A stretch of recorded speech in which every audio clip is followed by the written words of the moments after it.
बिस्मिल्लाहिर्रहमानिर्रहीम। मैं हूं जुनेद रियाज और आप देख रहे हैं सिटी न्यूज़ नेटवर्क का डिजिटल प्लेटफॉर्म। आज मैं आपकी तवज्जो ऐसे टॉपिक की तरफ मबजूल करवाना चाहता हूं जो कि पेक्टा की जानिब से जो है इसको बेहतर तरीके से जो है इसको मसले को हल नहीं किया गया और किताबों की एलोकेशन जो है वो लेट की गई, जिसका तमाम तर नुकसान जो है एमएमसी की मद में जो है वो पेक्टा बोर्ड को उठाना पड़ेगा। और ये एमएमसी की मद में क्योंकि हर साल 15% जो है वो बोर्ड को अदा करना होता है और 4 करोड़ किताबें अगर हर साल छापी जाती हैं तो उसकी एमएमसी की मद में तकरीबन 90 करोड़ रुपए जो है वो बोर्ड को अदा किया जाता है, जो कि मुकर्ररा वक्त पर किताबों की जो कोटा मुख्तस किया जाना था पब्लिशर्स को वो बर वक्त नहीं किया गया, जिसका तमाम तर नुकसान अब पेक्टा बोर्ड को उठाना पड़ेगा। अगर ये किताबों की एलोकेशन बर वक्त कर दी जाती तो इस वक्त सिंगल बुक जो है मार्केट में दस्तयाब भी होती और इसका नुकसान बोर्ड को भी ना उठाना पड़ता। अब जो सिंगल बुक जिसमें पहली जमात से 10वीं जमात तक की 4 करोड़ किताबें छापी जानी थी वो अभी तक उसका अमल ही शुरू नहीं हो सका और एलोकेशन जो है अप्रैल के दूसरे हफ्ते में की गई है, जिसकी वजह से अब किताबें जो हैं वो एलोकेशन होने के बाद अब वो पब्लिश होंगी। उसके बाद जो है वो मार्केट में आते आते उसको 2 से 3 माह लग जाएंगे। और दूसरा मसला सबसे बड़ा ये है कि आइंदा साल तमाम क्लासेस का कोर्स जो है वो तब्दील किया जा रहा है, जिसकी वजह से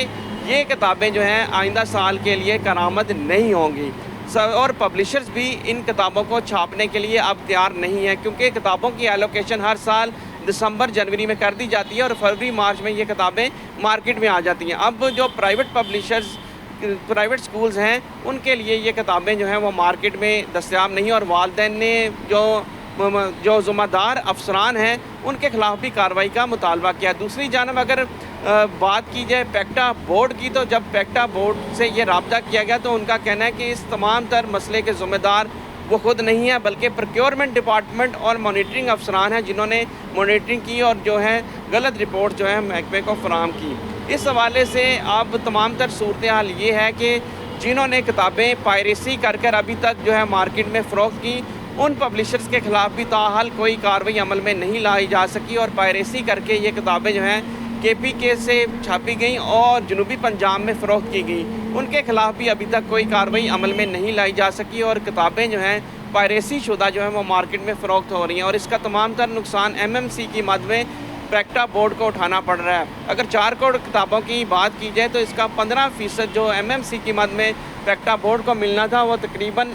90 करोड़ रुपए हैं, जो कि इस साल नुकसान जो है तो बोर्ड को उठाना पड़ेगा। वालिदैन का कहना है कि स्कूलों की किताबें जो कि प्राइवेट स्कूलों की सिंगल किताब होती है और जो सरकारी स्कूलों की किताब होती है वो जैकेट की सूरत में होती है और वो तमाम सरकारी स्कूलों में मुफ्त फराहम की जाती है, लेकिन जो भी सिंगल बुक होती है वो मार्केट में फ़रोख्त होती है और उनकी शॉर्टेज है। अगर पहली से 10वीं जमात तक की बात की जाए तो इसमें दीनियात, इस्लामियात, रियाजी और मुख्तलिफ़ किताबें हैं जो मार्केट में इस वक्त नहीं मिल रही, और अगर मिल भी रही हैं तो वो पायरेसी शुदा हैं, वो डुप्लीकेट किताबें हैं और इसके जो सिक्योरिटी स्टिकर्स हैं वो भी मनपसंद पब्लिशर्स को बेचे गए हैं और इस हवाले से ताहल उन मुतलका अफसरान के खिलाफ कोई कार्रवाई अमल में नहीं लाई जा रही। इस हवाले से पेक्टा हुकाम का कहना है कि वो तमाम तर मामले की जांच पड़ताल कर रहा है, लेकिन इसका तमाम तर नुकसान उन वालिदैन को उठाना पड़ रहा है जो कि मार्केट से किताबें खरीद रहे हैं और उनको महंगे दामों जो हैं ये किताबें खरीदना पड़ रही हैं।